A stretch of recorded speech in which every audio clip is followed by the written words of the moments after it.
მოგესალმებით ხალხო, მე ვარ ლუკა, ეს არის საბადა ჯვარდორი ადამიანი, რომელსაც უყვარს და ინტერესებს ლიტერატურა. შესაბამისად გადავწყვიტეთ, რომ დაგვიწყო პოდკასტი და გავგვიზარდნა თქვენთვის ისეთ რაღაცები, რაც მნიშვნელოვანი გქონია. მოკლედ, სანამ უშუალოდ ისევ ტექსტი გადავალთ და ძალიან ბედნიერი ვარ და იმიტომ რომ ძალიან მაგარ წერილს მივადექით.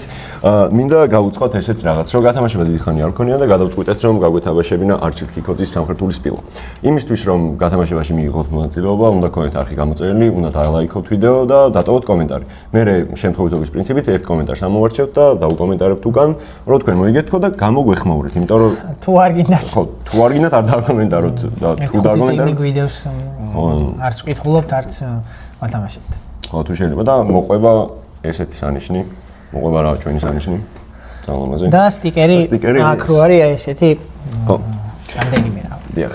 მოკლედ, დღევანდელი ჩვენი ტექსტი და მივადექით ამ გენიალურ კაცს, გახლავთ უილიამ ფოლკნერის სული რომ ამომდიოდა. და პირველ რიგში მინდა მაყურებელი გავაფრთხილო, რომ იმის ნახევარს ვერ ვიტყვით, რაც სათქმელია. მაგრამ მოვეცდებით, რომ მაქსიმალურად დეტალურად გითხრათ ყველაფერი ამ ტექსტთან დაკავშირებით და ვცადოთ, რომ ამოხსნათ ის თუ რანაირად მოხერხდა, რომ დაეწერა ადამიანს მე-20 საუკუნეში ერთ-ერთი უდიდესი ტექსტი. გადავწყვიტეთ, რომ რაც აი გაგვისწორდებოდა, იმაზე ჩაგვეწერა და მაგიტო ლუკას მოაფიქრა, რომ ამაზე ჩაგვეწერა. სული რომ ამომდიოდა. ჩემი ერთ-ერთი ფავორიტი ტექსტი გახლავთ. ხო. კაი, მოდი დავიწყოთ ფოლკნერით ზოგადად, რატო ავირჩიეთ ფოლკნერი და ვინ არის ერთი ორი სიტყვით. მოკლედ მე ხა რასაც ვიტყვი, ხელმძღვანელობ ესე ვთქვათ, რევას თვარაძის ლიტერატურათმცოდნის და ფოლკნერის მთარგმნელის წინა სიტყვაობით, ფოლკნერის სოფელი აქვს ნათარგმნი, ტრილოგიის პირველი წიგნი და წინა სიტყვაობაში რაღაც ძალიან მომეწონა, ძალიან კაი წინა სიტყვაობა აქვს, მოკლედ რა.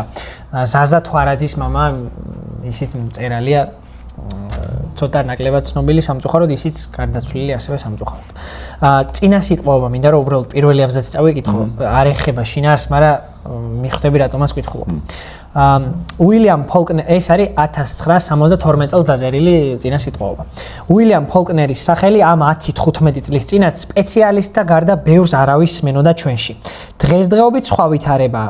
დღესდღეობით მრავალნი იცნობენ არა მარტო ქმნილებებს ფოლკნერისა, არამედ მის შესახებ არსებულ დიდძალ ლიტერატურასაც. ყოველ შემთხვევაში ამ ლიტერატურის ნაწილს მაინც. ამგვარ ხალხს ურჩევ ამ წინა სიტყვის საკითხად ნურც გაირჯებიან. მთარგმნელის ცოდნა მათსას არაფრით აღემატება და შიგ ახალს ვერაფერს პოვებენ, რამდენიმე სუბიექტური მოსაზრებისა თუ შეხედულების გარდა. ეს ტრიქონები იმათვის იწერება, ვინც ფოლკნერის ნაწარმოებებს პირველად ეცნობა, ან კიდევ იმათვის, ვინც მისი ბიოგრაფიის უმთავრესი მომენტების გახსენებას მოისურვებს. მე რა მაკლია, იცი, ყოველ შემთხვევაში მე რასაც ვკითხულობ იმის წინა სიტყვაობებში, იმდენად თავმდაბლური დასაწყისი აქვს წინა სიტყვაობას, რომ მე ფიქრობ, რომ გასაგებია ესე კი რაღაცა ისე მომიყვება. ისე კარგად აქვს წინა სიტყვაობა დაწერილი და განხილული ფოლკნერზე, არ ვიცი, ჯერ იწყოს ბიოგრაფიით და ჩვენც ახლა მოკლედ რო ვთქვათ ვინ იყო ფოლკნერი. ფოლკნერი არის ამერიკელი მწერალი მოგეხსენებათ და დაიბადა 1897 წელს. და იცოცხლა 1962 წლამდე და 59-ში აიღო ნობელის პრემია.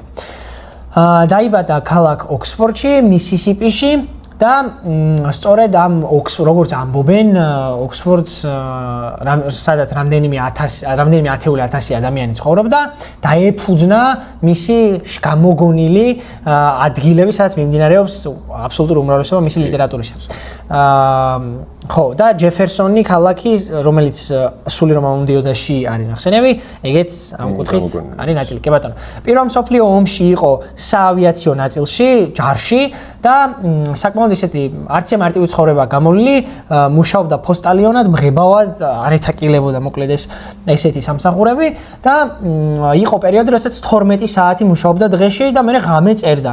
ამიტომ ძალიან ისეთი რთული პერიოდი აქვს, თან დიდი დეპრესია დაემთხვა და ამ 20-იანების თაობას, ეგრეთ წოდებულს, დაკარგულ თაობას ეძახიან, როგორც ჩვენთან არის 90-იანების თაობა, იგივე ამერიკაში დაახლოებით ეკონომიკური და სხვადასხვა მიზეზების გამო. თავიდან დაიწყო პოეზიით, პოეზიას წერდა, მაგრამ ცნობილი არის ახლა დღეს მისი რომანებით. ხო, მისი რომანებით. ეხა რევაზ თვარაძის რა უწერია ისეთი, რაც მე მომეწონა რა. მოკლედ, პირველ რიგში აი ესეთ რამეს წერს. იკვლევს ზოგადად რა ტიპის მწერალია, რა არის მისი კრედო, ესე ვთქვათ რა. ფოლკნერს ამერიკელ ბალზაკს უწოდებენო, ანუ ვიღაცების აზრი მოჰყავს. მაგრამ ბალზაკისგან განსხვავებით მისთვის ასახვა და ანალიზი უმთავრესი მიზანი არ ყოფილა. მაგრამ ბატონ რევაზის აზრით არსის წვდომა და ახალი რეალობის შექმნა არის ფოლკნერის თავარი მიზანი. და აი მე რაც მომეწონა ხა ყველაზე მეტად მისი შეფასება. ფოლკნერი არ არის პირქუში გენია. დოსტოევსკი მოყავს აქეთ ამ ბანაკში. მის დაგვარ შემოქმედთ სხივმოსილი უფრო ეთქმით. ანუ ადამიანის და სიკეთის და ღირსების მწერალიაო ამბობს რევაზ თვარაძე. და ზუსტად აქ ამბობს ნობელის პრემიიდან აქ ამოღებული სიტყვა, რომ მე მწამს რომ ადამიანი არამც თუ გადარჩება, გაიმარჯვებს კიდეც. ანუ ჩვენ უნდა ვისაუბროთ მწერალზე, რომელიც შეიძლება ითქვას, რომ უმცირესობაშია, როგორც დღეს უფრო, მაგრამ მაშინაც და მას წამს ადამიანის გარდაუვალი გამარჯვების, ხო? ანუ ძალიან სასიამოვნოა წინასწარ ესეთი შემზადება, ხო? ამბობენ სიცოცხლის მწერალია რა. სიცოცხლის მწერალია, კი ბატონო. ადამიანის მისეული იდეალი გამოკვეთა, ხო. კიდე ერთი ნაწილი მომეწონა და წავიკითხავ და მოვრჩეთ ამ იმას.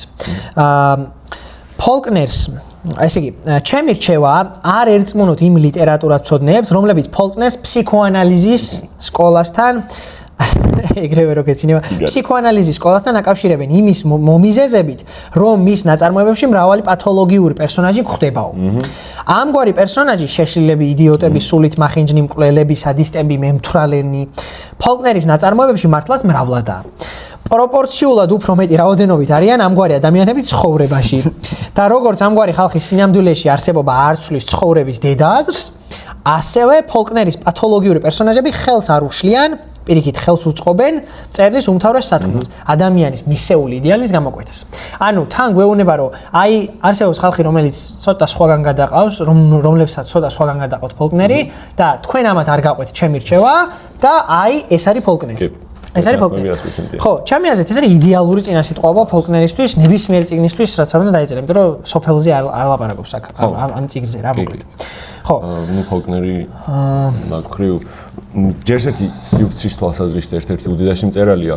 ნუ ეგ ჯეფერსონის ქალაქი სულ მომდიოდაშიც არის, აგვისტოს ნათელშიც არის და ეგრე ანუ იდეაში ფოლკნერს აქვს გაკეთებული თავისი სამყარო რა. და რაღაც რამდენიმე ქალაქია.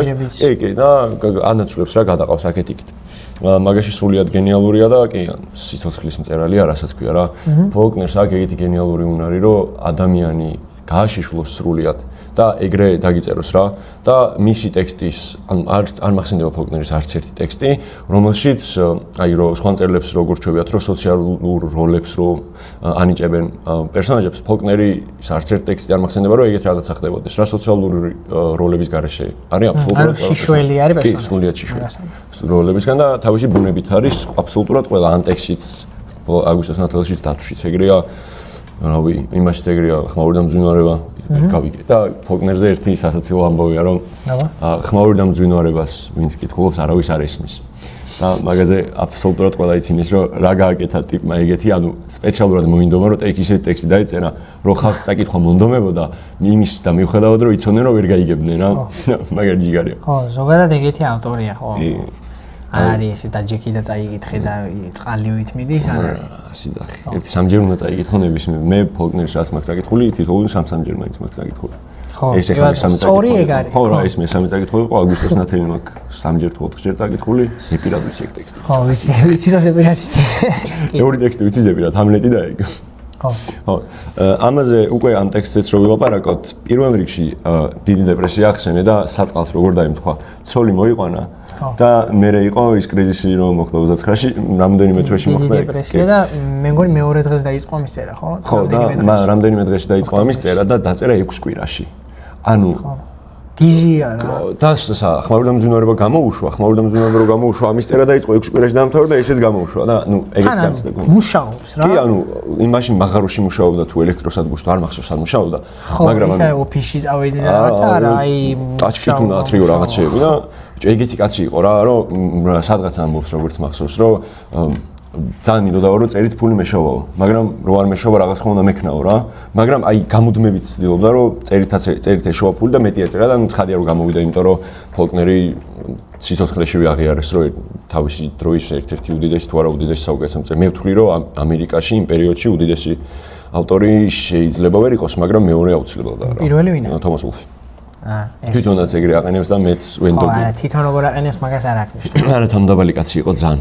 ხო და აი ეგ შედარება ხშირად მოდის ხოლმე რა ჰემინგვეისა და ფოლკნერს შორის, რომ ჰემინგვეიც ხო არის, რომ კაცი გაიმარჯვებს და უნდა იბრძოლო რაღაცა, მაგრამ ბიჭო, ჰემინგვეი არის ის კაცი, რომელიც პირველ მსოფლიო ომში მანქანას ატარებდა, ამბულანსის მანქანას ატარებდა და ტვინი წაიღო მაგითი და ფოლკნერი არის, რომ ერთხელ არასად არ ახსენებს, რომ მე პირველ მსოფლიო ომში იყო ტიპი, რა ფეხებზე კიდია, იმიტომ რომ სიცოცხლე სხვა რაღაცაა რა. ფოლკნერის ფან-კლუბის წევრები უკვე გამოიკვეთა, როგორც მიხდებოდით. არა, მე გეთახმები ჰემინგვეიზე. ხო. წერილურ თვალსაზრისით ფოლკნერი. მილიონი თავით წინა გაცხრეს. გადავიდეთ სათაურს. რატო ქვია ამ წიგნს მოდიში სული რომ ამომდიოდა.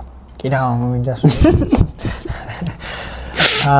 ხო, as I lay dying ქვია, ანუ რაღაცა რომ პირდაპირ გადმოთარგმნა მოკვდინების პროცესისას რომ ვიწვევები რაღაცა აი ეგეთი ის არის რა. თავად უწერია მოკლედ ქალბატონ მედია ზალიშვილს ამ წიგნის არტანუჯის გამომცემლობა ბოლოს რატო დაარქვა სული რომ ამომდიოდა მაინც და მაინც ხო? და გავდივართ ყოველ პოდკასტში რო ახსენებთ იმ წიგნზე, ეს არის ჰომეროსის ოდისეა. რა შუაშია? მოკლედ ამ თარგმანში კიგნაძის და ჩხენგელის მე-11 თავში, როდესაც ოდისევსი ხვდება სულებს, იქ დედამისსაც ხვდება, თანამებრძოლებსაც ხვდება, ტროას ომში ვინც იბრძოდა, ვინც კოლხეთში რო იყო ჩამოსული აქ რო დაიღუპა, ეგეც ხვდება, მოკლედ ელპენური ერქოთ რაღაც სწორად მახსოვს. მიწისქვეშეთში ჩადის არ ქვია, ამოთხრის მიწას და გამოიძახებს სულებს რა. იმიტომ რომ ჩადის რო თქვა ტექნიკურად არასწორი იქნება. ხო და ერთ-ერთ ეპიზოდში ხვდება აგამემნონს. და აგამემნონი ეუბნება, უყვება თავის ამბავს. მოდით წავიკითხავ რომ ესე რო არ მოვყვეთ პირდაპირ რა. შენ აგამემნონი ეუბნება ოდისევს. შენ ხომ ბევრი სასტიკი ორთაბრძოლისა და სისხლის მღვრელი შერკინების მომსწრე ხარ, მაგრამ შეგზარავდა რომ გენახა როგორ ცურავდი სისხლში სანადიმოდ გაწყობილ სუფრასთან ღვინით სავსე ლაგვინებს შორის. სულთ მობრძავს პრიამოსის ასულის კასანდრას საწყალობელი კივილი შემომესმა. ისიც თავზე დამაკლა კლიტემნესტრამ. მოკვდავმა ერთი წამოვიწიე, מחვილისთვის მინდოდა წამეტანა ხელი, მაგრამ გამექცა ის ძაღლთაპირი დიაცი. სულთა მომდინარეს არც პირი დამიმუწა და არც თვალები დამიხუჭა. ანუ აქ არის ახლა მნიშვნელოვანი ეს წინადადება. სულთა მომდინარეს არც პირი დამიმუწა და არც თვალები დამიხუჭა. ანუ აქედან აიღო სულთა მომდინარედან სული რომ ამომდიოდა.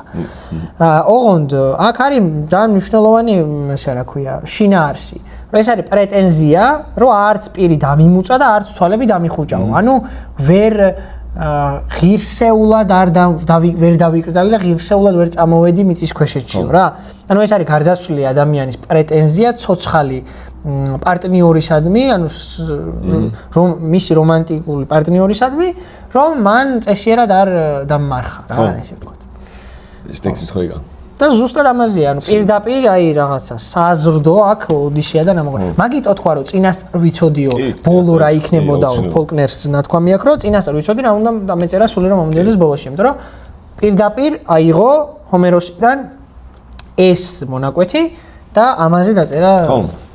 ხო, ნახა რა დაწერა და როგორ დაწერა. აი მაგაზე რა ილაპარაკებს. ის ამბავია, რომ მან დაგამემნოს უნდა რომ შური იძიოს თან.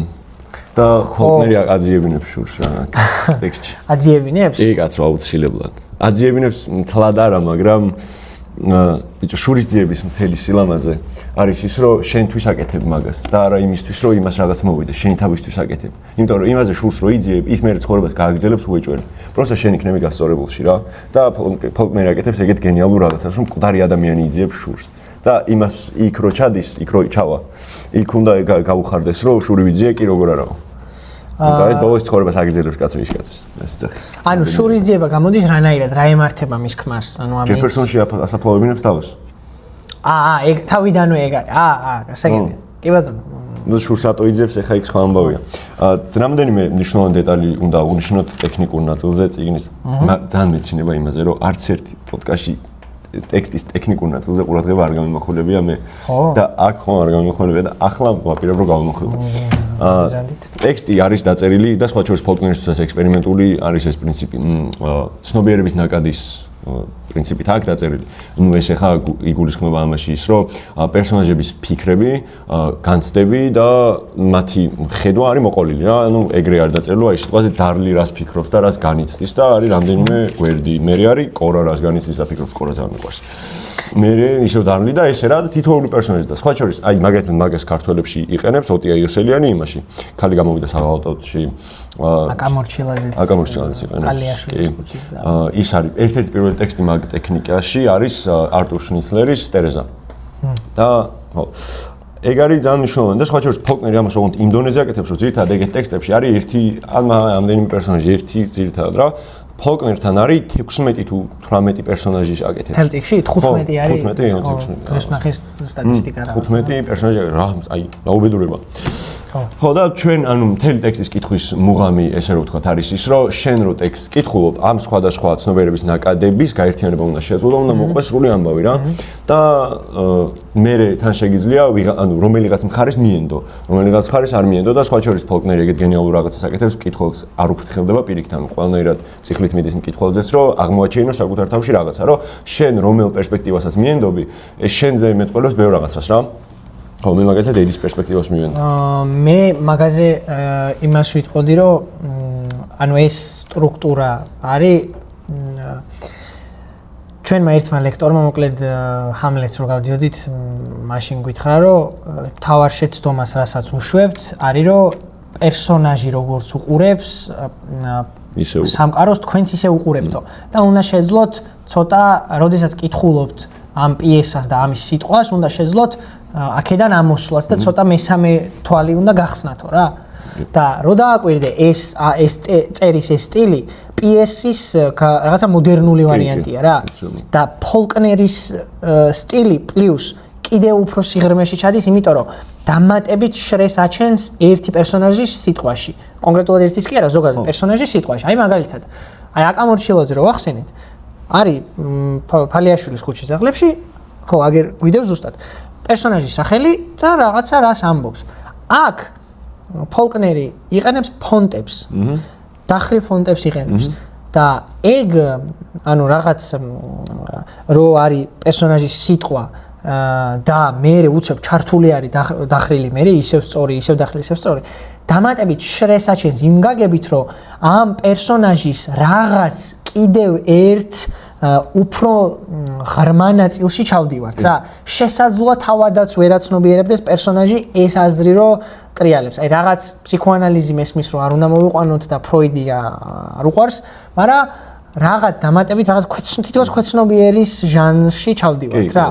და ეგ გაცილებით დიდ ღირებულებას წენს, იმიტომ რომ შენ ამაში ამით გეხმარება, რომ ზუსტად ის გააკეთო, რაც ჩვენმა ლექტორმა გითხრა, რომ გამოხვიდე ამ პერსონაჟიდან და შენ და პერსონაჟმა პერსონაჟის ქვეცნობიერს ერთად დააკვირდეთ.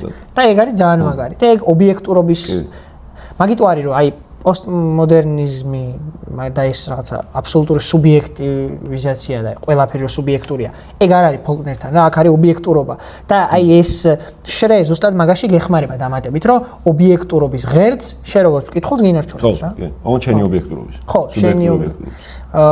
სუბიექტურად ობიექტურობის. ამ შემთხვევაში ეგრე გამოდის. ხო, ამ შემთხვევაში ეგრე გამოდის. ეს ხო ცდილობს, რომ როგორც ამბობენ ჩვენი ლექტორი როგორც თქვა ჩვენთვის ეგრე ხუმრობით ფოლკნერი ცდილობს რომ შეარიგოს ჰამლეტი და ჰამლეტი კი არა და ჰომეროსი და ის შექსპირი. ხო. ხო და მართლაც ცდილობს მაგას რა. ხო. სტრუქტურაში შექსპირი შემოიყვანა და შინაარსობრივად უფრო მეტად რო ვთქვა დიზელად ჰომეროსი რა. აუცილებლად.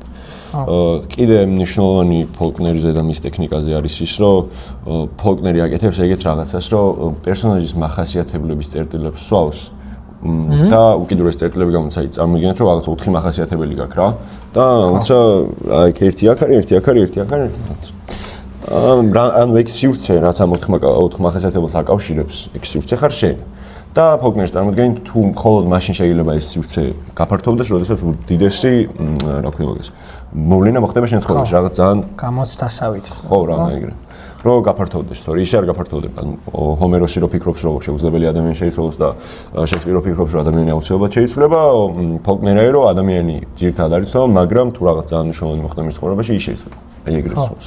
ანუ ბერძნებზე რასაც ბევრჯერ ვილაპარაკია, ხო? ბერძნული მოდელი რაც არის, რომ პიროვნება არის სრულყოფილი და შინაგანი განხეთქილება არ აქვს და მისი რაღაცა ამ პერსონაჟის თვისებების გაფართოება ხდება, რაც შენ თქვი, რომ რაღაც გარდამტეხი მოვლენა ხდება რა. მაგალითად დედის სიკვდილი რომ შეიძლება ჯობლებრივად იყოს. იმას ხომ ჯუველს მაგალითად. ხო და შერიგების მცდელობაზე მინდა ეხლა რო აღნიშნე კონკრეტულად მოვიყვანო, იმიტომ რომ რო ვკითხულობდი ამოვიწერე რა. ჩვენ ვიცით რომ ფოლკნერი ძირითადად აზის ბერძნულ მოდელს რა, რომ მისი პერსონაჟები არიან საკუთარ თავში სრულყოფილები, ანუ მაქსიმალური ამ თვისებების მატარებლები არიან და რაც უფრო მაგარი პერსონაჟია, მით უფრო მეტად ავლენს ამ თვისებებს, ხო? ბერძნული კლასიკური მოდელი. უბრალოდ აქ ძალიან დამეეჭვა დარლის პერსონაჟმა და მე მგონია რომ ეს არის ამ წიგნში ერთადერთი გამონაკლისი რომელიც ბერძნულ მოდელზე არ არის აგებული და შეიძლება რომ ჰამლეტური ტიპის შეიძლება კი არა ჰამლეტური ტიპის პერსონაჟია რა იმიტომ რომ ნახე კონკრეტულ ფრაზას წავიკითხავ რა მე არ ვიცი მე რა ვარ მე არ ვიცი ვარ თუ არა ამას არც ერთი ბერძენი არ იტყვის რა აი შანსი არ არის ეს ბერძენმა რა თქვას იმიტომ რომ აშკარად დარლის თავში არის შინაგანი განხეთქილება. კი, აშკარად. ეხა ამით რა შემოყავს რა რაღაცა შეიძლება რაღაც ბზარს უჩენს ამ ბერძნულ სისტემას მოდელს და მაშინ ეხა წიგნის ბოლოში უნდა გადავიდეთ. რა ემართება დარლის. ერთი ვერსია რომ გიждდება, მაგრამ მე რაღაცები წავიკითხე და ზოგი არ ეთანხმება რომ გიждდება რა. და თან აქ მცდელობები ბერძნულ მოდელში გადმოსვლის უნდა მეთქვა მე რო ჩემთან ბერძნულში წარმოვიდგინე ბერძნულ მოდელში გადასვლის გადმოსვლის რა შეიძლება იყოს მაგ ბერძნულ მოდელში გადმოსვლის მცდელობა რო წვავს ეგ არის პირდაპირი გამოვლენა იმის რომ ჩაკლას საკუთარ თავში პირველ რიგში ის გარემო რომელმაც მასში გამოიწვია მეს პიროვნების გაყოფა და განხეთქილება და მიდრეკილება რაღაცა ეს შიზოფრენი რა და რო არ გამოდის და ბოლოს რო ციხეში სვამენ ჩემი აზრით ჰამლეტურმა ტიპმა გაიმარჯვა მანდ რა ოღონდ ნახე ამას არ ვამბობ 100%-ით იმიტომ რომ ბოლოს დარლის ბოლოს სიტყვაში, აი სუ ბოლო წინადადებაში არის ჩემი აზრით მინიშნება ისევ იმ ტიპი იმ დარლის იმ ნაწილის, რომელიც კიდევ ცოცხლობს მასში რა. თავიდან რაც იყო რო წაიკითხოთ 199 გვერდზე არის, მოკლედ დიდი ნაწილია და ეხლა არ წავიკითხავ. მაგრამ არის დარლის ბოლოს სიტყვაში მინიშნება რომ ამაში ეს ბუნება კიდევ ცოცხლობს რა მაგიტო ბოლომდე ვერ ვამბობ რომ ჰამლეტურმა ტიპმა და პოსტმოდერნულმა ადამიანმა პოსტმოდერნული არ ერქვია ახლა ჩვენც საუკუნეა მაგრამ მაინც ჰამლეტურმა ტიპმა გაიმარჯვა მაგრამ შანსი მაინც დატოვა რა დანარჩენი პერსონაჟები თუნდაც მამა ანუ ქმარი, აი აბსოლუტური გამოვლენა არის საკუთარი თავში რა. აი კეში იდეალური გამოვლენა არის საკუთარი თავში. ყველა აბსოლუტურად აი ისიც რა ქვია. ჯუელიც. ვარდმანის კი ბავშვი კი არის, მაგრამ არის. კი, ზუსტად. დანარჩენი არის აი სუფთა ბერძნული მოდელი რა და მაგით გვიჩვენებს რომ მაგ დაწვაში ეგეთ რაღაცას ხედავ მე რა. ხო. რომ ცდილობაა რომ მისი არსებობა დაადასტუროს. იმიტომ რომ მთელი კრიზისი რომელიც აქ იმიტომ რომ ვერ ადასტურებს არსებობას თავისას და საზღვარზე არის არსებობასა და არარსებობას შორის. თან ფოლკლერს ძალიან უყვარს რაღაცების დაწვა, დინარები და დაწვა ძალიან უყვარს. ყველგან აკეთებს სადაც არის ზარები. ხო და რაღაცა მექანიზმით ხომ უნდა დაადასტურო შენი არსებობა და შენი არსებობა რო რაღაცით დაადასტურო, ან ქმნადობის უნარი უნდა გქონდეს, ან დანგრევის პირიქით რა. დიონისური და იმ აპოლონური ენერგიის ამბავია. და ნუ გრევის ენერგიას იყენებს ეს იმისთვის, რომ საკუთარი არსებობა დაადასტუროს და მაგიტომ გონია რომ იმიტომ რომ გამოსდის და ადასტურებს თავის არსებობას და მაგიტომ გონია რომ ბოლოს დიახზე ამბობ ხო ალბათ ხო მაშინ მაგაზე ნოდარ სიმსივე მახსენდება სულ რა ვქნა მაპატიეთ აი ნოდარ სიმსივეს ხმით წავიკითხე რა ყველა ჯერზე თან არ შემილია პარდონო ნოდარ აი ეს არის თქვენი წიგნი ციგარი ხარ შინაარსობრივად არ ვაკავშირებ რა თქმა უნდა კატევის ცემა ხო მაგრამ ანუ ეგ დიახ არის ჩემი წამი ასტური იმისი რომ რა ქვია არა კი ძალიან კაი რაღაცა თქვი უბრალოდ მანდ ნახე პირველ ნაწილს თუ ავიღებთ პირიქით შენების ენერგია აქვს ხო თავიდან კი იმიტომ რომ რაღაცა და ჩვენ ჩავიყვანოთ იქ და რაღაცა კუბო ავაშენოთ იქ ეტლი ავაშენოთ ის რაღაცა ფლიან ჩვენება მაგრამ მე სრულიად კვდება ეს ენერგია რა მაგრამ მე არც ეს არ გამოდის მაგრამ საბოლოოდ აი რაღაცა ეს პერსონაჟზე რო კონცერტი და ეს თვითი რა ტიპის პერსონაჟია რა მივიღეთ ვინ არის ეს დამარცხებული პერსონაჟი არის დამარცხებული მაგრამ გაბრძოლების პოტენციალის მქონე თუ არის დამარცხებული პერსონაჟი ვინ არის ო კაი შეკითხვა მე მაგ კონტექსტში ვერ უყურებ დარლს მე რო დარლის ამბავს ვკითხულობდი ну ეგეც წარმოდგენა სრულიად მართალი ხარ თავიდან შენების ინსტინქტია შენების აპოლონური ენერგიის გამოვლენა თავიდან და მე აპოლონური ენერგიის გამოვლენა რო აღარ სჭირდება აი მე აქვს ზუსტად ეგ კრიზისი რაზეც ვლაპარაკობთ რა ანუ იდეაში ეგ კრიზისი არის რომ დედამისი ბოლომდე რო კვდება სანამ დამარხავენ რა და დამარხვის მომენტში არის დაწვის ამბავიც და ანუ ეს შუაში კრიზისული ხდება მაშინ, როდესაც შენს პიროვნებას არ აქვს გამოვლენის საშუალება. და ეს ძირითადად ხდება მაშინ და მე ანუ დამარცხებულს იმიტომ ვერ ვეძახი, რომ უბრალოდ კრიზისულ სიტუაციაში არის. კრიზისულ სიტუაციაში ჩემი წარმოდგენით არის იმიტომ არის, რომ ის მიჯაჭვულობები, რომლებიც ქონდა, რაც მის არსებობას ადასტურებდა, გაქრა ყველაფერი აბსოლუტურად. და ეხლა სჭირდება ახალი დასტური. ახალი რაღაცები რა და მაგას აკეთებს ეგ და ნუ თუ დამარცხებული ან გაბრძოლებაში დამარცხებული უნდა დაუძახოთ მე მგონია რომ გამარჯვებულია პირიქით რაც ადასტურებდა მის არსებობას ჩემი აზრით არის მისი უნარი წარმოსახვის და არა ქმედება რა ჯამსაც ის გადაერთო ქმედების გავლით დამტკიცებაზე მისი არსებობისა, მან დამარცხა. ჩემი აზრით. მაგრამ ოღონდ რატო ამბობ რომ წარმოსახვის უნარი არის მისი, იმიტომ რომ ხო არ დაგვავიწყდა საიდან ვიცით რა ხდება იმ სამ დღეში, როდესაც ძმები წასული არიან სხვაგან ტყეში და აქ კუბოს რაღაცა აკეთებენ და რა ხდება საერთოდ. ვისგან ვიგებთ ამას? მაგისგან. ხო, ეს აქ არ არის. ხო და რანაირად ეგრე დეტალურად რანაირად იცის აუ ვიდეო კოლით ხო არ დამურეკა რომელი საუკუნეა ხო ანუ რაღაც თითქოს ზებუნე ანუ თითქოს მისი ცნობიერება მაინც აქ არის და რაღაც ზებუნებრივი ძალა აქვს რა ხო ამაზე მეტი არსებობის დადასტურება რა გინდა როცა შენ ოღონდ ახლა ძალიან სიღრმეში ვერ შევდივარ იმიტომ რომ წარმოიდგინე ახლა მე რო ვიცოდე რა ხდება სადღაც თელავში კონკრეტულად დეტალურად რა აი დაგზავნის პროცესი როგორ მიმდინარეობს ამას რა აცვია ამან ახლა ეს უთხრა იმან ის უთხრა რაღაც ცოტა ძალიან მისტიურობასთან და ძალიან ცოტა დეტექტივისკენ გადაყავს რა აი შოთაშორის იმას უწერიას წინა სიტყვებაში რომ დეტექტივის ძალიან ისე აქ რა ქვია აი კითხვის დროს დრაივს გაძლევს ხო და აი ეგ მომენტი როცა ხდება როდესაც მისი წარმოსახვის უნარი იკავებს ხო ან მინიმუმ მეორე ხარისხში გადადის და პირველზე ქმნადობა შემოდის მან ამ პერსონაჟს ერხება მესმის ხო მაგრამ მე აი ერხევას ნაწილში არ გეთანხმები იმიტომ რომ ფოლკნერის პერსონაჟები ქმნადობის კი არა ანუ მოძრაობის პერსონაჟები არიან და არა ფიქრის პერსონაჟები და მე მგონია რომ ერთი პერსონაჟი ხომ და გაიტარებინა იმ გზაში, მაგ გზაზე რა, რომ გვაჩვენოს როგორ ახერხებს რომ დაწეროს ისეთ პერსონაჟები, რომლებიც სრულიად აქტორები არიან და არა მოფიქრალი ხალხი. და ანუ გადასვლა ერთი ფაზიდან მეორე ფაზაში, ფიქრის ფაზიდან ქმედების ფაზაში რა. ხო, მაგრამ რატო დაემართა მაშინ ეს? ხო ფაქტია რომ ვერ გაუძლო. ანუ გეტყვი. ჩემი წარმოდგენით ფოლკნერს ყოველთვის ისევ და ისევ ხალხთვის წავიდებ. აი, რა თქმა უნდა, ფოლკნერს აქვს ყოველთვის ყველა წიგში ყავს ერთი პერსონაჟი, რომელიც არის მესამე თვალი, დამკვირვებელი. და ამ წიგში აი არის დარლი. ან დარლი არის მაყურებელი რა. კიდე ამ ფოლკნერის წარმოდგენით ღმერთის იდეა არის დაახლოებით ეგეთი, რომ ანუ უსასრულო ყოველძლიერი არ არის, ანუ ღმერთი როგორც მესამე თვალი, მეტნაკლებად ეგრე უყურებს. და მე მგონია რომ დარლისა ეგ როლი მინიჭებული აქვს ამ ტექსტში. და უბრალოდ კი არ გიждდება over stimulated ხდება რა.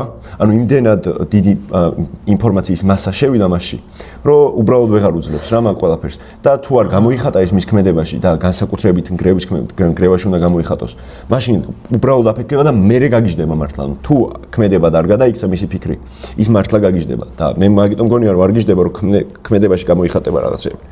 რა. უბრალოდ წვავს მაგალითად. ანუ აქ ის ენერგია მაინც რო ქმედებაში გადაზარდოს თავისი ფიქრი. ხო, მაგრამ აი მე ფინალზე უბრალოდ ვერ მოყვები ბოლოს, რაც ემართება მაქედან გამომდინარე რა. თორე დაწვის იმაში აბსოლუტურად ვიზიარ. ანუ დაახლოებით თუ სწორად გავიგე, არც ისეთი დიდი დოზა სპეციალურად შეყავს დიდი დოზა წიგნის სიუჟეტის დიდი ნაწილი შეყავს ამ პერსონაჟში, რომ ექსპერიმენტი ჩაუტაროს, გაუძლებს თუ არა. ხო? კი. ხო. და ეს და ეგ არის ჰამლეტური ზუსტად რომ მეტამორფოზას გვანახებს. ოღონდ ფოლკნერის მეტამორფოზაა და დაწვა, მაგალითად კაფკას რო დაეწერა დაწვა არ იქნება რა. არა, მოკლავდა პროსტა. უბრალოდ შეიძლება თავი მოეკლა რაღაცა ეგეთი. ან შეიძლება უბრალოდ ლოგინიდან არ გამიყო. ხო, უფრო ეგრე. და ლოგინიდან არ ადგებოდა და იქნებოდა დასტური რომ გაგიждდა. ხო, ხო. და ეს წვავს მიდის და გიჟივით არის. თან რა იცი, ამის დის დაურსულების ამბავს მარტო ეს ხდება. ცხენის ამბავს მარტო ეს ხდება. თევზის ამბავს მარტო ეს ხდება. ანუ ეს არის რა ყველაზე ისეთი ქმედითი ოღონდ მიხვედრილობის გაგებით ეს არის დარლი. დარლი ამ ტექსტში ღმერთია. ხო, ანუ ყველაფერი იცი. ხო, რაღაც ღვთაებრივი აქ აშკარად რა, იმიტომ რომ ყველაფერს ხდება სადაც არ არის მისი ფიზიკური არ ყოფნის მიუხედავად მაინც იცის რა ხდება და თვითონ არის ამბის მომყოლი. თავარი ამბის მომყოლი. ხო, ყველაფერი მარტო მაგენიც. ჯუელის ამბავიც მარტო, ანუ ჯუელის ამბავიც განსაკუთრებულად ამაინცის თუ იცი, ანუ გავიგერო ის ამბავი ყველა. ჯუელის ამბავიც ცხენი კი არა ის უნდა მეთქვა, რა, რომ სხვა კაცისგან არის. ცხენის ამბავი კი ყველა მიცის. ცხენის რა ჯუელი რო ცხენს ყიდულობს ეგ ამბავი, მაგრამ ჯუელის განცდები მაგ ცხენის ყიდვის ცდილობაში მარტო ამაინცის. ხო, ანუ შეუძლია რომ შიგნით შემოვიდეს და მიხვდეს რას ფიქრობ, რა. და მან არის მნიშვნელოვანი ეგეთი რაღაცა, რომ ედი იქ რო ამბობს, რომ სამი შვილი მას ვაჩუქეო. ხუთინი არის ამ ჯამში. სამი შვილი ვაჩუქე ენს და ორი დავიტოვე მეო. ანუ შენ ამბობ, რომ ეს დარლიც მისი მაშინ დაიტოვა? კი. დარლი არის ედის შვილი. ანუ ხო არიან ეგრე, კეში არის, დარლი არის, მერე ჯუელი არის, დივიდელი არის და ვარდმანი არის. რა მაგარი სახელები აქვს. ბოლო სამი არის იმისი, ენსის არის და ედის არის პირველი ორი. კეში და დარლი. და მან რა არის მნიშვნელოვანი, რომ სრულიად განსხვავებული ფორმით უნდა გამოიხატოს ორივე შვილი. ერთი უნდა იყოს განადგურების ენერგია და მეორე ქმნადობის ენერგია უნდა იყოს. ერთი უნდა იყოს მეტაფიზიკური ფორმა სამყაროს და მეორე უნდა იყოს ფიზიკური ფორმა. მაგიტო რომ ტექსტის დასაწყისში კეში უბრალოდ ზის და აჭედებს იმას. კუბოს უკეთებს დედამისს. და დარლი არის რომ ბრალოდ გიждდება, ანუ ფიქრობს, რომ სამყაროს მაქსიმალურ განცდას ახერხებს. მაგიტო არის რომ ედის შვილი ავრივე. და ისინი, ბოდიში უცევით, ისინი, ანუ ეგეთი პერსონაჟები არ არიან. ისინი უფრო ადამიანური პერსონაჟები არიან ის სამი. იმიტომ რომ ის უფრო ადამიანური არსებაა. და ედი, ცხადია რომ ედი ვინც არის ტექსტში. მოიცა, შენ რომელ ორზე იძახი ხარ? პირველ ორზე ჯუელზე და ჯუელზე მეთქი. პირველ ორზე. ხო და მე ჯუელზე და იმაზე. ჯუელი არის გარდამავალი პერსონაჟი მაგ ორ შორის. იმიტომ რომ ჯუელი ხო რეალურად მარტო ამის შვილია, სხვა ჯუელი არის ნახე რა მოხდა. ხო, და ჯუელი მაგიტო როგორ ამბობს, ანუ მან პრაქტიკულად მაგას კი ამბობს, ორი შვილი ამისგან არ მყავს, სამი მყავს მარტო ამისგანო. მაგრამ ახლა სხვანაირად შევხედოთ, მეც ახლა ორი წამი რა. და იმიტომ რომ მაგ მონოლოგს რა ამბობს, ის ვაფშე არ ამნიშნულოვანი სხვისგან ყავს თუ არა შვილები. მან მნიშვნელოვანი ისაა, რომ მაგას რა ამბობს, რომ იდამ სამი ვაჩუქე მას. ტექსტში მაგ თვითონ მონოლოგში ის ამახვილებს ყველგებას მხოლოდ ორ შვილზე და რომელ ორ შვილზეც ამახვილებს ყველგებას ეგ მისი ორი შვილია. ხო. და ამახვილებს კეშზე და ამახვილებს დარლზე. ხო და თან აი ამ კეშის პერსონაჟს თუ დაუყვირდებით, არის ისე რომ აი ზედმეტად წესრიგის ის არის პერსონაჟი ადამიანი, ანუ აი ერთ ადგილას იყო მისი სიტყვა დანომრილია. ანუ ეს უნდა პირველი ეს გავაკეთე, მეორე დედა ასე მოიქცევა, მესამე რა, ანუ წარმოიდგინე იმდენად წესრიგის ადამიანი რომ ნომრავს აზრებს და მეორე მხრივ ეს დარლი არის წესრიგის კი არა, საერთოდ აი თავს რო ვერ მოუყრი ვერაფერს, ეგეთი ქაოსის ადამიანი რა. თან ეს ბოლოს რაღაცა გააფრენს და ამ კეშიმ თუ კეშმა როგორც დაიწყო, ზუსტად ისე ამთავრებს. ჭედავს და ჭედავს მომავალშიც. რაღაცა სულ ესე იქნება. აი ეს არის ბერძენი პერსონაჟი და გამოვლენილი აქვს მისი თავი, უნდა იყოს აი ესეთი რა. ძალიან წესი ყველაფერს აი კუბოს ფისრებს ზუსტად აჯენს, ძალიან წესრიგის ადამიანი. ძალიან წესრიგის ადამიანი. ანუ ჩემი წარმოგიდგენთ ეს ტექსტი რო წაიკითხო, უნდა წაიკითხო ედის პერსპექტივით. ანუ ედის თვალით უნდა უყურო და ედის თვალით უნდა განიხილო პერსონაჟები რა. და ედის რო უყურებ, ანუ ხუთივე შვილი და ქმარი ყავს რა. შვილები იყოფა ეგრე რომ არის პირველი ორი შვილი, არის გარდამავალი შვილი, რაც არის ჯუელი და არის ბოლო ორი, რაც არის ვარდმანი და დივიდელი რა. და ანუ ვარდმანი და დივიდელი რას აკეთებენ? პატარები არიან და გავიგეთ რომ დიდი არაფერს. ერთადერთი ვარდმანთან მნიშვნელოვანი რაც არის ის წამოფრენები და დედაჩემი თევზია, რაც ნუ ტექსტის გამსაზღვრელია უბრალოდ მე ვირა მოხსენი საერთოდ რას ნიშნავს. ჯუელი არის გარდამტეხი პერსონაჟი, რომელიც აუცილებლად მოწყვეტილი იქნება ოჯახს და ჯუელი არის ერთადერთი პერსონაჟი, რომელიც ფონანზე არზის და თავის ცხენით აჭენებს და რაღაც იგიჟეებს აკეთებს.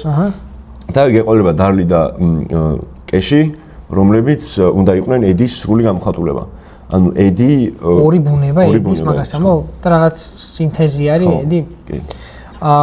კაი, მოდი აი ამ თევზზე და იმაზე ვთქვათ მაინც. ეს არის აი ძალიან რთულია, აი არ ვიცი რაც ვნახე, ამის ინტერპრეტაცია არსად არ შემხვდა. არც ერთ პოდკასტში, არც ერთ აკადემიურ ნაშრომში. იმიტომ რომ რავი ძალიან რთულია რა. ანუ ამ ყველაზე უმცროს ბავშვს აქვს აკვიატება, რომ დედაჩემი არის თევზი და აიგივებს დედამის და თევზს. თან არის ისიც, რომ თევზს რო დაჭრიან და შეჭამენ ესენი, მან ეს ბავშვი იძახის, რომ აი ეხა დედაჩემი შეჭამეს, დაახლოებით შინაარსი ეგრე, ეხა ზეპირად არ მახსოვს და დედაჩემი გახდება ჯუელი, გახდება ისიც დარლის და ყველა ვინ შეჭამა რა. რაღაც პირდაპირ ისა რა ქვია, ზიარების ელემენტი, საიდუმლოსერობის ისა გადაყვანილი. თან თევზი ეხა ქრისტეს სიმბოლოა და ეგრევე მაკეთკენ მიყავხა რა. ანუ ჩემი აზრით, ხო, ეს პატარა ბავშვი. მე იმაზე ვთქვით, რა ქვია, დარლზე ვთქვით, რომ საერთოდ დაკარგულია, კი არა ნაცვლებს რამით, არამედ საერთოდ დედა არ მყავსო იძახის რა. ეს საერთოდ გიჟი. მე არის ვერ დამახსოვს ჯიულია თუ ჯუელი. თან ძვირფასი ჯუელი, რომელიც დედამისის მაგივრად თან ამას მე დარლიც ამბობს, რომ ცხენი არის დედამისი რა. და ბოლოს არის კეში, რომელიც რომელსაც საერთოდ არ აქვს დედის ისა რა, მე მგონი დედის ადგილას დედა ყავს ისე არა რამე ისა. ანუ ეს სამი ადამიანი ცდილობს ჩაანაცვლოს, ერთი თევზით, მეორე ცხენით ანაცვლებს, ეს იკარგება და ეს არის სტაბილური თითქოს რა. აი მაგაზე ხა თქვენი ფიქრეთ, ჩვენ ვერაფერი ვერ გავიგეთ, რას ნიშნავს ეს დედაჩემი არის თევზი, მაგის ესა რა ქვია, გაგება რა. აი ცოტა კიდე ჯუელი და კეში ძალიან მიყვარს. განვიხილოთ ჯუელი და კეში. ტექსტი იწყება და ჯუელი და კეში, მეთქი დარლი და კეში. და ტექსტი იწყება დარლით და მთავრდება კეშით. ტექსტი იწყება დარლით და მთავრდება კეშით, ხო? ხო, კი ბატონო. რა სიმბოლური ისა. და იმას ჯუელი რატო ქვია? იმიტომ რომ ცოდვა ძვირფასია. ჰა? იმიტომ რომ ცოდვა ძვირფასია. ეს ცოდვა ძვირფასია. ოკეი. თან ცოდვა ხოდელთან რა. სრულ დესაკრალიზაციას აკეთებს. ყველა თლიანი ტექსტი არის გარდაცვლილი ქალის დამარხვაზე. ხო. თვითონ ეს ქალი ლაპარაკობს მისი ცნობიერების ნაკადი შემოდის მხოლოდ 4 გვერდი. ტექსტში ყველაზე ცოცხალი ადამიანი არის მკვდარი ქალი. ანუ რეალურად კუბოს შიგნიდან კუბოს შიგნით ყოფის პერსპექტივიდან მკითხულობ წიგს რა. იმიტომ რომ ყველაფერი მაგარი, ხო? კუბოდან ყვება, ჩაწვა და ხო. მოდი ჩავიდეთ და აგამემნონს უთხრათ აქ რა ხდება. ხო. და აგამემნონმა გამოიცნოს აქ რა ხდება. რაღაც ეგეთი სიგიჟე ქონდათ რა. ხო, მიწისქვეშეთის პერსპექტივიდან არის აშკარად. აი, საი. ხო, აი სიკვდილზე გამახსენდა. აი რო წავიკითხე, შუაღამე იყო და ვერ გაიგონეს, თორე ვაიმე მეთქი იმ ხელაზე ვთქვი, აი ასე ლამაზად თუ სადმე წამეკითხოს სიკვდილის აღწერა, არ ვიცი, აი ყველაფერზე დავიფიცები რა. არც იმასთან აქვია, არც ჰამლეტში, რაღაც ოფელიას, აი ხა წავიკითხავ, როგორ ყვება ესა ენსი, ანუ ქმარი, მამა, დედამისის სიკვდილს რა. 23 გვერდზეა. ქალ საერთოდ მძიმე ცხოვრება აქვს, განსაკუთრებით ზოგიერთს. მახსოვს დედაჩემმა 70 წელზე მეტხანს იცოცხლა. სულ მუშაობდა წვიმაშიც, მზეშიც, რაც ბოლო ბავშვი გააჩინა, მას შემდეგ ფრჩხილიც არ წამოსტკივებია. ერთ მშვენიერ დღეს გარშემო ერთი გაიხედ გამოიხედა. მერე ადგა. აიღო ის მაქმანიანი ღამის პერანგი 45 წელი რომ ინახავდა და სკივრიდან ერთხელაც არ ამოუღია. ჩაიცვა, ლოგინში ჩაწვა, წაიფარა საბანი და თვალები დახუჭა. მამას თვალის ჩინივით გაუფრთხილდით. გითხრა მან, მე დავიღალე. ბიჭო, ამაზე ლამაზად როგორ შეიძლება რომ ადამიანის სიკვდილი დაჯდე და დაწერო რა?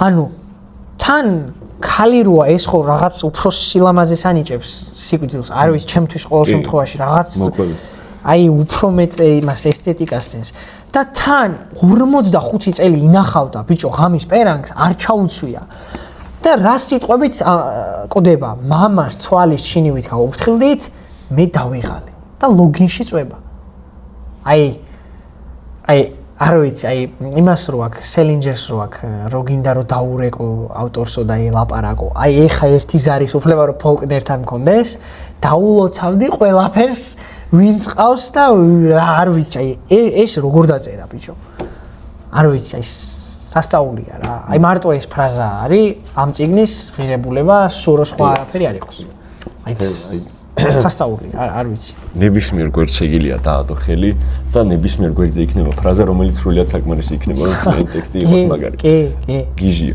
და ეგ ხო ის არის რა ადამიანის სიცოცხლის სიკვდილისთვის მზადებაა ედი რო ამბობს ხო აკარიაჩი კი გიოჯა გიჟი კაცია ეგ იმას აქ მამარდაშვილს აქ ნათქვენ ფილოსოფია სიკვდილისთვის მზადებაა შენ არ მამარდაშვილი მომწონს მაგრამ შენ ჭირიმე რა ერთ ძალიან მეც ფოლკნერი არსებობს გაგონებთ ხო ერთი რაღაც აღნიშნა მინდა რა სხვათა შორის ძალიან გადაობა რეალანდ უცნაური გზით დავარეალიზე რა აბა იქითა ჩაწერისთვის რაღაცა იმას ვამზადებდი რა და ქალთან დაკავშირებით რაღაცა ის დამჭირდა რა ერთი ეგეთი ფრაზა იყო რომ მხოლოდ ქალს შეუძლია გაიგოს ქალის დარდიო ხო და არ დავიჯერე რა ხო და მე წავიკითხე ეს და რატო შემიყვარდა კორა? იმიტომ რომ ზოგადად რავი რატომ შეიყვარდეს კორა არის ესეთი მაგარი პერსონაჟი არის მეზობელი ქალია რა პროსტა. მაგრამ კორა ხერხებს ეგეთ გენიალურ რაღაცას და ჯერ ფოლკნერმა რანაირად მიაგნო მაგას, კაცმა რანაირად მიაგნო მაგას. რა ფოლკნერმა ამოხსნა ზუსტად ეგეთი რაღაც, რომ ქალებს აქვთ უნარი, რომ ერთმანეთის განცდით იცხოვრონ. ანუ როდესაც გარდაიცვლება ედი, აბსოლუტურად ყველა არის უსამძიმრებენ, როგორ თქვა დასევდიანებულები არიან, რაღაცა სიკვდილი დაინახეს ხალხმა ეხლა და სიკვდილს რო ხედავს საზოგადოება, არც თუ ისე საინტერესო მომენტია. მაგრამ რა ქვია მაგას, კორას განსხვავებული მიმართება აქვს. კორა უთანაგრძნობს არა პირდაპირ მნიშვნელობით, არამედ კორა ახერხებს განიცადოს ედის მდგომარეობა. ხო, ჩადგება მის კანში ჯდება რა. და აი ქალებს აქვთ ეგ უნარი რა. და მე უბრალოდ დასტური რომ ჭირდება და მე ტონი მორისონის სულა გავიხსენე და მაგ ტექსტის უდიდესი ნაწილი ეგ არის რა. რომ ქალთა ურთიერთობის ერთ-ერთი განსხვავებული ფაქტორი არის ის, რომ შეუძლიათ რომ ერთმანეთის განცდებით იცხოვრონ. ყველად არ ეძახიან ქალ ფოლკნერს ან ამას არ გამიგონია ხო ხა მაგრამ მაგრამ განსხვავება ის არის ეს კაცია ქალზე რო წერს და ის ქალია იმანიც უბრალოდ ამან მიანიცის და აი ეგეთი ისე წერა აქ ნახე ვერაფერს გაუგებ ამ კაცის პერსპექტივიდან ვერაფერს გაუგებ ამ ქალებს მეგონა მივხვდი რაც უნდა მეთქი მაგრამ თურმე ისინი ერთს რომ ფიქრობენ მეორეს გულისხმობენ ნემსის ყუნცი უნდა გაზრდე რომ თავი და ბოლო გაუგო აი ეს არის თინეიჯერი ბიჭების წასაკითხი ფრაზა რომ არა, ძალიან ის არის, რა ქვია. ამას მე-20 საუკუნის ჰომეროს ეძახი, ტყუილა არ ეძახიან რა. ტყუილად არ ეძახიან, ხო? ეგ ტონი მორსონზე უცებ. მაგრამ ბორხესაც ეძახიან მაგას. ეს არის, ეგ არის. არ ბორხეს ძალიან. ხო და ტონი მორისონი რო იღებთ ნობელის პრემია რო აიღო, კითხეს რომ ფოლკნერს რო გადარებენო რა აზრის ხარო, ეგ ამოვიცი? მე მგონი კი. მოყევი? ფოლკნერის წარმოდგენა იყო რომ არის ქალთმოძული, არის რასისტი. ისა და ტონი მორისონი არის შავკანიანი ქალი. და პრობლემა ხო არ გაქვს რომ გადარებენო რა ფოლკნერს, ანუ რა აზრის ხარ მაგაზე ეგეთ კაცს რასისტს და ქალთმოძულს რო გადარებენო რა. დებილი ის. და ეს ანუ რა უნდა უპასუხო ხა ეგრე რა ანუ უდიდესი ის არის რა ქვია მაგას. ქება არის რომ ფოლკნერს გადარებენ და კარგად ხდებოდა მაგას ტონი მორისონის უბრალოდ მან რო უპასუხო რომ ძალიან მომწონს არის რომ შენც რასისტი ხარ და ქალთმოძულე მიუხედავად იმისა რომ შავკანიანი ქალი ხარ მაგრამ უკვე მომწია რომ დებილობა პასუხი გაიცარა. ხო. სხვადასხვა დებილობა პასუხები ფოლკნერსაც უყვარდა აი რაღაცაზე რომ შეეკითხებოდნენ. რაღაცა ნაწარმოებში შეკითხებოდნენ, არა მაქვს წაკითხული, შეიძლება ეთქვა. ხო, დოსტოევსკიზე აქ ნათქვა. არ მაქვს წაკითხული. იმაზე მინდოდა რა ქვია. დინარეში რო არიან რა, უკვე რო იძირება და რაღაცა ძალიან გავს მობიდიკის ფინალს რა. რომ აი ოღონდ იქ კუბოს გადამრჩენელის ფუნქცია აქვს, რო არ ჩაიძირო, რო ეჭინები. და აქ პირიქით გამძინებს რა, ანუ ეს რო არ იყოს, აი დარლიზე რამდენი ველაპარაკეთ. დარლისთვის ეს კუბო რო არ იყოს, მაგით ოწვავს, ხო? ჩათვალე რომ მოიხსნება ყველაფერი, მაგრამ პირიქით ეს არის სიმძიმე რა, ანუ ატრიალებს იმის პრინციპს. და კიდე ბიბლიური იმიდანაც მე არ მიყვარს ახლა ეს მარტივ ბიბლიური ინტერპრეტაციებზე რომ დავყავს, ბიბლიური ინტერპრეტაცია მარტივს არ ნიშნავს, ცხადია, უბრალოდ საკმარის სიღრმეს არ მაძლევს, რასაც ახლა ვიტყვი და მაგით ვთქვი. თავი წინასწარ დავიზღვრე თავი თავდასხმებისგან. ნოეს კიდობანს ატრიალებს რა. ანუ იქ თუ არის, ოღონდ ორმაგად ატრიალებს. ნოეს კიდობანი, ან შეიძლება გილგამეშიანის ისიც ავიღოთ, იმიტომ რომ იქ არის უთანაფიშტი, რომელიც წარღვნის გადამრჩენელი არის, იმიტომ ლიტერატურული წინამორბედიც ყავს და ნუ რელიგიურიც ხო, ბიბლიურიც. ნოე თუ არის ფიგურა, რომელიც სიცოცხლის გადამრჩენელია და თან არსებები იმისთვის რომ მომავალში გამრავლდნენ შეყავს წყვილად აქ ორივე იდეა არის ამოტრიალებული. ანუ იქ თუ სიკვდილი არის კიდობანში, იქ თუ სიცოცხლე არის კიდობანში, აქ არის სიკვდილი.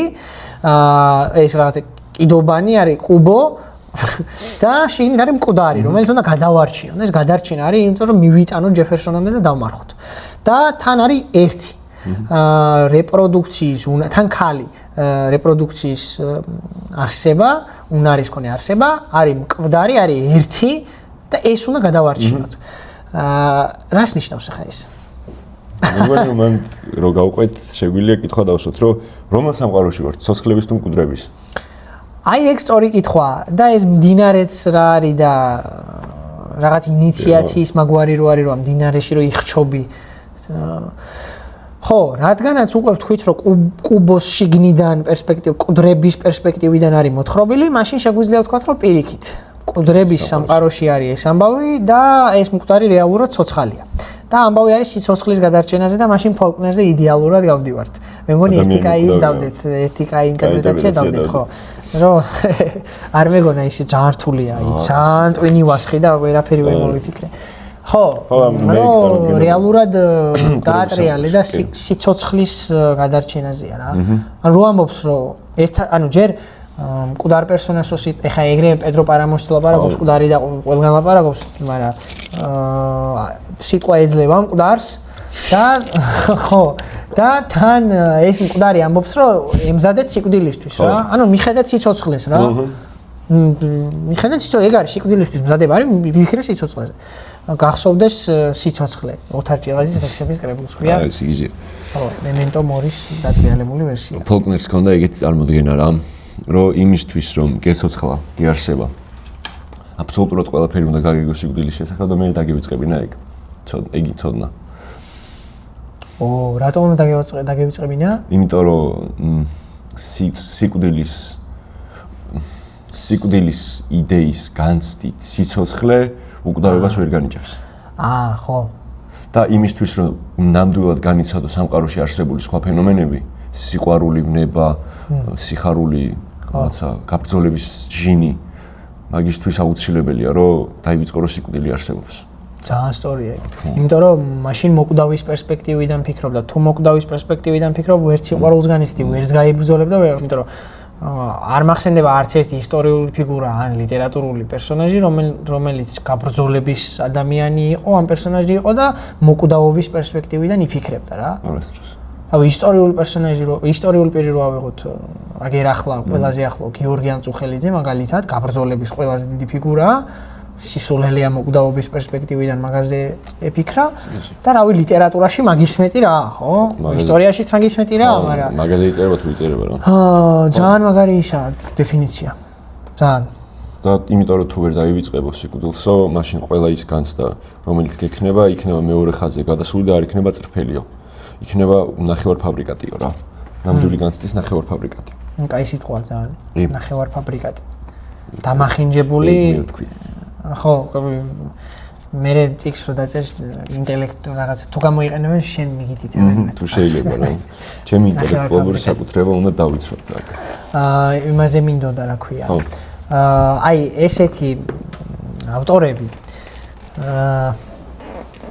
საუკუნეში ერთხელ თუ არ დაიბადა, აი კაცობრიობას აქ დარხეულა რა.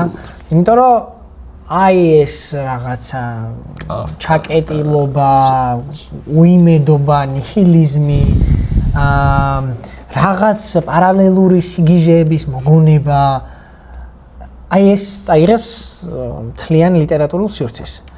და კიდე იმ წინა სიტყვაში წერა ზუსტად ეგ, რომ რეალურად ფოლკნერის პლიუსი, ფოლკნერის აზრი არის იმაში, რომ ამ რაღაც ბჭყალებში გადაგვარებულ წერლებში, რომლებიც აი ეს რაღაც სიგიჟეებს ეძებდნენ, პარალელური და უაზრო სამყაროების შექმნით, გამოჩნდა ფოლკნერი, რომელმაც თქვა, რომ ყველაზე მარტივი რაღაც, რაც აქამდე გქონდა, მაგაზე წერ მე და ეგ არის მთავარი. აი როგორ უწერ წაიგითხეთ და მე დავაბრუნებ ამას რა. და რეალურად ეს სიმარტივეში, ხო, ღირსება, რაღაც სიყვარული, უკვდავება და ძალიან ეხა შეიძლება ძალიან ისე ვაფასებ, ცოტა დილეტანტურად, მაგრამ ძალიან ქრისტიანობასთან ძალიან ახლოს დგას რა. ანუ ბერძნული ის აქვს ცალსახად, ბერძნების და ქრისტიანობის სინთეზი, ოღონდ კაი არის ბერძნებიდან ამოღებული, სიგიჟეები დატოვებული აქვს და ქრისტიანული ღირებულებების რაღაცა ძალიან დიდი სინთეზია რა. რაც რაღაცა ყველა წელს არ არის სასიამოვნო საკითხი, მაგრამ ძალიან სასიამოვნო საკითხია. მაგაზე სხვადასხვა ჩვენი ერთი ლექტორი ფიქრობს, რომ სასიამოვნო საკითხი არ უნდა იყოს ლიტერატურა. რომ ზოგი ფიქრობს, რომ უნდა იყოს. მე მგონი უნდა იყოს მაინც რა, იმიტომ რომ ხო ალბათ უფრო გულისხმობს, რომ თავარი ეგ არ არის. ხო, უნდა შეგაწუხოსო ტექსტი მაგალითად. ხო, მაგრამ აი ეგეც კაფკას პერსპექტივაა. კი, კაც რა თქმა უნდა, ძვრები გამოიწვიოს შენშიო, დაახლოებით ეგ წარმოდგენა და არ ვიცი. მაგრამ ბერძნული შეიძლება ეგ რო იყოს. ეგ არის აპრიორი ცუდი ინტერპრეტაცია, ანუ აპრიორი ცუდი შეძრა უნდა იყოს. ნეგატიური შეძრა არის რა, პოზიტიური არ განიხილება რა. ნეგატიური და ბიჭო, მე არ, ანუ ეგეთი წარმოდგენა არსებობს ამ ხალხში, რა, ფოლკნერს და მაგ ხალხს აქ ეგეთი წარმოდგენა, რომ რაღაცა რო გაიგო საკუთარ თავზე, ფიქრი არ შველის. ქმედებაში, თვითრეალიზება მოდის ქმედებაში. ან მოგზაურობაში, მოძრაობაში, რაღაცის გაკეთებაში, შექმნაში, დანგრევაში, რა მნიშვნელობა აქვს. ანუ თვითრეალიზება ხდება მარტო მაშინ, როცა რაღაცას აკეთებ. იმიტომ როცა ფიქრობ, მაგას ვერ შვები. და კაფკას პერსონაჟები კაფკასია, რომ ფიქრში მივაგენი ჩემ თავზე, მაგიტო ვერ მიაგნეს თავიანთ თავზე ვერაფერს საერთოდ. აბსოლუტურად ვერაფერი გავუგიათ. და აქ არის რომ რავი გავაკეთებ და გზაში გავიგებ ვინ ვარ მე. მაგარია რა. ხო და ცხოვრება ამ პარადიგმაში აუცილებლად უკეთესია ვიდრე შეიძლება ახლა ინტელექტუალური სიღრმე შეიძლება კი არა. ხელები ამიწევია, მაგრამ როგორც აი ესეთი რისთვის კითხულობ ლიტერატურას, თუ იმისთვის კითხულობ, რომ შენი ცხოვრება რაღაც კუთხით მაინც შეცვალოს და რაღაც გამოიტანო იქედან, რაც გამოგადგება პრაქტიკული გაგებით, შეიძლება ახლა ვიღაც ლიტერატურათმცოდნეები გადამეკიდონ, რომ ეს როგორ დილეტანტურ დონეზე დაყავს. მაგრამ რა ვიცი, აბა ცხოვრება რა მეტი ხო, რაღაცა უნდა ვისწავლოთ და გამოვიყენოთ მე იმისაც რომ უკეთესად ვიცხოვრო, უფრო ბედნიერად. მაგის საზრდოს ის ავტორები, რომლებზეც ლუკა ეხლა ლაპარაკობდა, არ იძლევა.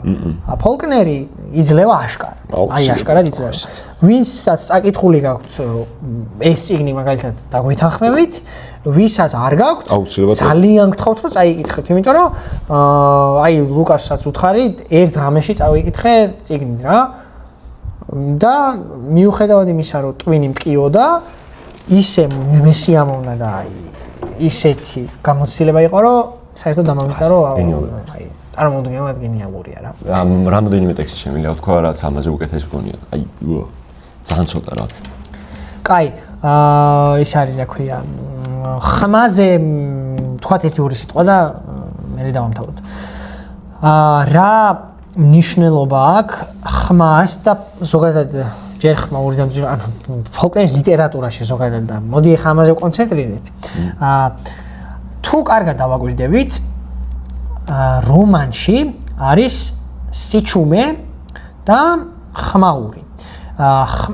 ჩემ მე ხო იცი არ მიყვარს ვიღაცის აზრს რომ ამბობ კრედიტების და კარგი. ამიტომ ჩემ Facebook მეგობარს ისე არ ვიცნობ, კაი პოსტებს წერს, უწერია ფოლკნერის ხმაზე რომანში პოსტი და თო ლომიძე. ძალიან საინტერესოა, პატარა აბზაცი და წავიკითხავ. ფოლკნერისთვის ხმას რომანში ყველაზე დიდი მნიშვნელობა აქვს. შეიძლება ითქვას ხმა და სიჩუმე ეს ორი რამ არის, რაც მთელ მის პოეტიკას ქმნის. მაგალითად, როდესაც მკითხულობთ მის რომელიმე ტექსტში ხაზგასმულად, რამდენჯერმე, რომ რაღაცის ხმა ისმის და ეს ხშირად ხდება, იქნება ეს ჭკუანაკლული ბენჯის ტირილი, ცულების ხეზე რაკუნი, ჩვენ შემთხვევაში თოფის გადატენა, ტყვის სროლა თუ ცხენის სირბილი, თქვენ იცით ეს მხოლოდ იმიტომ ხდება, რომ შეგახსენოთ სიჩუმე, რომელიც დროის მდინარებიდან ამოვარდნას მოყვება. შეიგრძნოთ სიჩუმე, რომელზეც ვნებები ხმაურობენ. იგრძნოთ სიმძაფრე სიჩუმის, რომელიც სტრიქონთა შორისაა, რომელიც მონოლოგებზე უფრო მნიშვნელოვანია. ჩეხოვის პიესებში სიჩუმე დრამატურგიის ნაწილია. ფოლკნერისთვის კი ეს ღირსების საქმეა. ასახო უთქმელობა ის რაზე ლაპარაკიც ყველაზე დიდი სისულელია. პაუზის მომენტი, როცა ლაპარაკიცა და დუმილის ერთნაირად შეუძლებელია, იგრძნო შემზარავი ჭეშმარიტების წამი, ვინაიდან ჭყალებში ჩვენ ვართ ის, რაზეც ვდუმართ. აი, სასწაული ტექსტი უწერია, არ ვიცი ეს რო წავიკითხე, გავგიჟდი რა. მოკლედ, აქ არის ზუსტად სიკვდილზე რაც ვილაპარაკეთ, ფონად კუბოს დაჭედების ხმა, რომელიც თან სიჩუმეს გახსენებს, ამ ტექსტის არ იყოს და თან სიკვდილს გახსენებს. და აი რაღაცა მე ვერ დავამატებ, აი ისეთი იდეალურად უწერია. ეს მინდოდა რომ ამეკითხა. იმიტომ რომ ხმა და სიჩუმე ფოლკნერთან აუცილებლად ყურადღება მისაქცევი ამბავია. და სხვა შორის ეგ ჩვენ ვართ ის რაზეც ვდუმართ. ხო. ეგ ფოლკნერს ხო ცხადია, ნუ ფოლკნერის მოსაზრება ეგ 100%-იანი მეთანხმები და მაგის დასტური უნდა გამოვიღოთ იქიდან, რაც ქმნის ხმაურს და ქმნის ხმაურს კეში. და კეშის პერსონაჟი რო გაიგო ტექსტში უნდა დააკვირდე ის რაზეც კეში არ ლაპარაკობს, იმიტომ რომ კეში ყველაზე ცოტა ლაპარაკობს. ზუსტად, კი. და კეში რო ამოიცნო ეგ სიჩუმეში და ხმაურის შექმნაში უნდა დაინახო ის იმაზე რაზეც დუმს. ზუსტად. კი ბატონო. ანუ ყველაფერთან ერთად ეგ პერსონაჟი არის უდიდეს გამოხატვა. ანუ ხო, მექანიზმი რომელიც ამუშავებს ხმას და სიჩუმეს. ზუსტად. ძალიან კაი ისაა თქვი. რამხელა რაღაც დაწერა კაცმა. არ ვიცი. ხო და ეგზისტენციალიზმზე მინდა 1-2 სიტყვა თქვა, რომ ბიჭო, ეს თან მაგარ რაღაც სახერხებს. კამიუ წაკითხული აქვს ამას, ეჭვია, ანუ ვიცით რომ წაკითხული აქვს და როგორ უნდა დაამთავრო ტექსტი? აი მოდი დავსვათ შეკითხვა და ფინალზე არ ვილაპარაკია. ხო, მაგაზე მივდივარ ახლა. როგორ უნდა დაამთავრო ტექსტი და ფოლკნერი ალბათ მაგაში გენია ტექსტის დასრულებებში. ყველაფერს ისელამაზ დასრულებს და როგორ დავასრულოთ ტექსტი? მოვყვეთ ის თუ რა მოხდება მაშინ, როდესაც როდესაც შენზე რო შურს იძიებენ, ეგ პროცესი მორჩება. ანუ შურისძიების მერე ადამიანი როგორ იქნება, მაგით უნდა დავასრულოთ ტექსტი. შურისძიების ტექსტი უნდა დავასრულოთ შურისძიების მერე, რა ხდება იმით და რა ხდება შურისძიების მერე. ეს კეშია, ეს ჯუელი, ეს ვარდმანი, ეს კი დივიდელი. ამბობს მამა და თან უბადრუკი თაღლითის მედიდური სახე აქვს. კბილებიც ჩაუსვამს. თვალს კი ვერ გვისწორებს. გაიცანით მისის ბანდრენი. გვეუბნება. ხო. კი ბატონო. გაგრძელი და ეს არის რომ ეგზისტენციალიზმი რო არის იქ რო ვაიმე ცხოვრება და ვაიმე რა არის არსებობის იდეა და რა არის ის და რა არის ეს ფოლკნერი ბოლოს დგება და გვეუბნება ეგეთ რაღაცას რომ თქვენ ბიჭო დებილები ხო არა ცხოვრება გაგრძელდება მორჩა ადამიანი უკვდავია კბილებსაც ჩაისვამს ცოლსაც მოიყვანს რაღაცას გააკეთებს ეგ ცუდი არ არის იმიტომ რომ ცხოვრება გრძელდება რა და მორჩა მეტამორფოზაზე რო ლაპარაკობდით მან თქვი შენ ზუსტად ეს რომ ეს გამახსენდაო იმის ფინალზე იმის ფინალი თუ გახსოვთ გარდასახვის არის რომ ცხოვრება კი გრძელდება მაგრამ არის იმის პერსპექტივიდან ვისიც დამთავრდა რა ხოჭოს პერსპექტივიდან არის და მან რანაირად გრძელდება ეხა ხოჭო რა აქ კი არის მოკვდა რავი და 8 დღე 10 დღე იხსნებოდა და რაღაცა მაგრამ ფაქტია რომ მეორე პერსპექტივით მთავრდება რა ანუ ცოლი მოიყვანა რაღაცა ხო მან ნიშნავენ ის არის რომ ის რომ გარდაიცვალა ეგ არ არის გარდამტეხმელდი ხო დაკრძალეს ეგ არის იმიტომ რომ ანუ მთელი იმ ქალიშურის ძიება ეგ თვითონაც ამბობს ედი რა ძალიან მაგარი იქ ძალიან მიყვარს თვითონაც ამბობს რომ როგორღაც შური უნდა მეძია მასზე და ჩემი მხრიდან უდიდესი შურის ძიება NC-ზე იქნებოდა ის რომ ვერასდროს ვერ გაიგო რომ მასზე შური ვიძიე და ამას გავაკეთებდი იმითი რომ დავაფიცებდი რომ ჯეფერსონში ჩემ ოჯახთან დამმარხავდა და აფიცებს რომ დავმარხავ და მთელი ტექსტის მანძილზე როდესაც NC-ს ეუბნებია რომ სად მიდიხარ რას აკეთებ რატო აკეთებ მაგას NC პასუხობს ერთადერთ რაღაცას და მარტო მაგ პასუხის გამო მიყვარს ეგ კაცი ხო? შევპირდი. ხო. გენიალური კაცია ის. მი გათახსირებული, მაგრამ გენიალური. გათახსირებული რა სტანდარტული რა. თუ არ გვეთანხმებით, აგერ ქალბატონი მედიას დაალიშვილიც ჩვენს მხარეს არის, აგიკითხავთ. მიუხედავად ამ ძიმე ტრაგედიისა, რომელსაც აღწერს ფოლკნერი, წიგნში მაინც ნათლად ჩანს ღრმა რწმენა, რომ ადამიანი გაიმარჯვებს. ხო, თუ უფრო დიდი ავტორიტეტი გყავთ თქვენ მხარეს ვიდრე ქალბატონი მედიას დაალიშვილი და თარგმანზე თარგმანზე უნდა ითქვას, რომ ესეთი სიტყვის მარაგი ქართული აი არ ვიცი, ჯერ რო ვკითხულობდი, ვფიქრობდი, რომ ამის ინგლისური შესატყვისი ორიგინალში რა არის მეთქი რა. წარმოუდგენლად ახალი დონის თარგმანი, ახლა მე რა უნდა ვთქვა, ახლა ყველა მეცით ისედაც რა დონის თარგმანიც არის მედიას დაალიშვილი, მაგრამ მაინც კიდევ ერთხელ ჩვენს ვიტყვით ბარემ. აი ვის წარმოვიდგინოთ. ჩვენ ახლა მე მგონი რო გავაგრძელოთ დაღამდება, ხო და მოდი დავამთავროთ და თუ რამე კიდე ჩავწეროთ მე რავი რა. ეს იყო წიგნი, რომელზე ჩაწერაც გვინდოდა რა. ზოგი აქამდე ჩაგვიწერია წიგნი, რომელიც თქვენ დაგვიწერეთ.